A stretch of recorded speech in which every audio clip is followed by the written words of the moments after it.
Hi everyone, welcome to your April 2024 astrological forecast.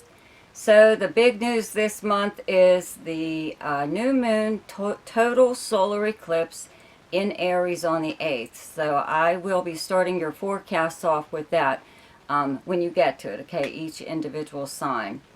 But also on April 1st, Mercury in Aries turned retrograde and will stay that way up until the 25th when it turns direct. And then on the 5th, Venus moves into Aries, okay? So by the time this eclipse comes along, there will be the Sun, Venus, and Mercury and a new moon all in Aries. So wherever you have Aries in your chart is going to be pretty active for a while, okay? The Sun in Aries up until 19th, right? And then it moves into Taurus on the 19th, and there's a full moon in Scorpio on the 23rd. Then on the 25th, Mercury turns direct in Aries. Then on the 29th, Venus moves into Taurus, and Venus is the ruling planet of Taurus, so it does really well when it's in its own sign. And on the 30th, Mars moves into Aries, and Mars is also the ruler of Aries, and it does really well when it's there. So, I would like to remind everyone that the weekly forecast is now like a daily forecast, but it only occurs when there is a major aspect for that day. So that's why there isn't a daily video. But we're still calling it like the weekly forecast or whatever. Whatever you want to call it, okay? So be sure to check out my daily forecast shorts. Okay, they're just a short video. And a special shout out to my subscribers. Thank you so much for all your support, your likes and shares and comments and your donations. Everything you guys do for me helps my channel to grow. Okay, I really, really appreciate it. So, now for your forecast. Hi, Gemini. Okay, so the new moon solar eclipse in Aries is taking place in your 11th house. Okay, your 11th house is your most sociable house. This is socializing in person or online. When planets are here, you know, you want to get out and do stuff, either see your friends or see a live show or just get out of the house and whatever. Okay, this is also the house of any group or organization that you belong to, and the house of dreams, hopes, and wishes. Okay, so you know, the solar eclipse here on the 8th is along with a new moon, which brings a new beginning in this area. Okay, new moon in Aries with Venus and Mercury already here. Okay, so this house will be very energized in your chart for the next, you know, however long. Okay, so, you know, you could at this time attend some kind of event. You know, go see a live show somewhere, and it could, I don't know, be life-changing or inspiring or something, you know, or you could run into someone when you're out. You know, it could be, you know, anyone. It could be someone new or someone, you know, an old friend that you haven't seen for a while. But, or you could even just meet someone, or even one of your current friends could like turn you onto some kind of group that they're in, or an organization or something or other that's very interesting, okay, where you all have a lot of stuff in common. That's why the group was formed, you know. And this doesn't have to be, you know, this could be online, this could be on social media. It doesn't have to be in person where you have to show up like once a week for a meeting or something like that. But this also being the house of dreams, hopes, and wishes, you know, energizes your determination to actually, like, you know, go after something, whatever it is that you are really, really wanting.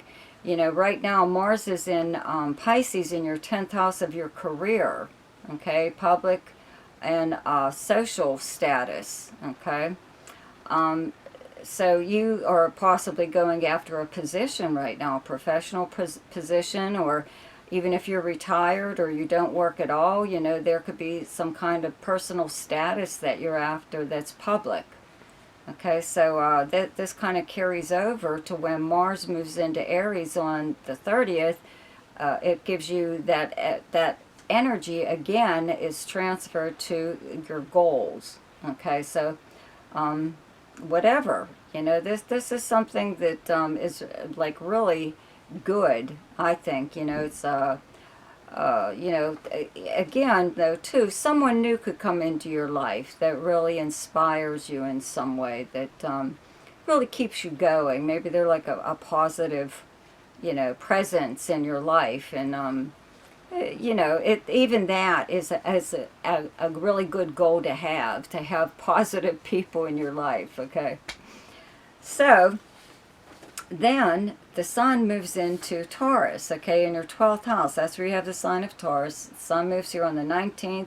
Venus moves here on the 29th, and there's already Jupiter and Uranus here in your 12th house of hidden matters, hidden activities by you or someone else, behind the scenes, confidences and secrets.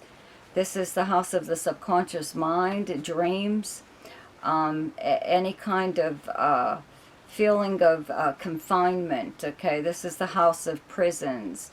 Your self-imposed prison in your mind, which is why they call the 12th house the house of self-undoing, because sometimes you could drive yourself crazy, right?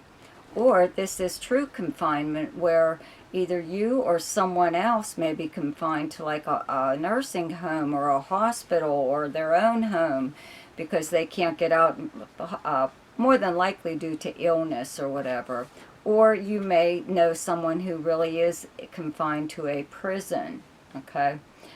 But, this is all happening behind the scenes. You could just be in preparation for, usually what it is when planets are in your 12th house, it's your downtime, when you're recharging your batteries for when the sun moves into your first house and you're like back on the scene again, So you have to have a little break in there somewhere where, you're not like out there with your friends and whatever. You're spending time at home and enjoying whatever you can there, even if it's just reading a book or watching, movies or something or other. But, Venus here could possibly be, one of those, secret admirer kind of things, or you may discover that you have the hots for somebody, or vice versa. This will play out into May, though, okay? Maybe it won't even come around until your birthday or something. Okay, Jupiter is moving into your sign next month, so that's very, very good, So whatever you were doing, possibly working on behind the scenes with Jupiter here right now, would carry over into your first house. You know what I mean? Where it's like right out there. So it's probably a good idea to like shore things up, with whatever it is that you may be working on, as far as it could be something personal, but it could be something professional. Maybe you have that in mind, okay? And you're going to actually use it, when Jupiter moves into your first house. But there's a full moon in Scorpio on the 23rd in your 6th house. It's directly across from your 12th house of Taurus, okay? So the 6th house is the workplace, okay? The kind of work that you do, your co-workers, work schedule. It's also the house of health and the house of service to others, okay? So there could be something going on at work, you have, just having Jupiter in your 12th house means that somebody's looking out for you. Somebody at work, could be a higher up, could be a co-worker even, just, watching your back. So there could be something going on there where something's going on with a coworker, or it could be something with the company you work for. If you're self-employed, a client, could be pulling like a fast one on you or something. Or there's new policies coming into the workplace that put a cramp in not just yours but everybody's life in some way or other. If this is health related, it doesn't necessarily have to be your health that's affected. It could be someone you know. When I was talking about someone being confined to a hospital or nursing home or something like that, so they might ask you for help at this time. Like they're not able to get out and do stuff. You know what I mean? They may be trying to make you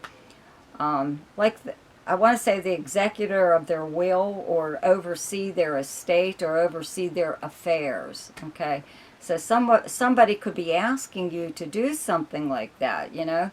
Or maybe it is something you've been doing all along, but it's something that you're going to end. You would like to end, and that's what this full moon is for, because full moons are there to get rid of problems. Okay, so you don't ever have to deal with it again. So there's some kind of arrangement that you may be involved in as far as service to others go, you know, and it's very one-sided, you know what I mean? Like, you're not getting anything out of it. In fact, you're doing everything. Okay, so it's just not working out. Time to end it. So, the best time to do something each month is when the moon is in your own sign, and the moon is in Gemini on the 11th, 12th, and 13th. The best time to lay low is when the moon is in your opposite sign, and your opposite sign is Sagittarius, and those dates are the 26th and 27th. The best time for romance, recreation, creativity, fun, gambling, or speculation, and anything to do with children is the 7th, 8th, 9th, 21st, 22nd, and 23rd. The best time for money is the 1st, 2nd, 13th, 14th, 15th, 28th, 29th, and 30th. The best time for your career is the 5th, 6th, and 7th. And the best time for communication and travel is the 3rd, 4th, 5th, 16th, 17th, 18th, and 30th. So I hope you enjoyed your forecast for April. Be sure to check out your weekly, daily forecasts, or whatever you want to call them. See ya.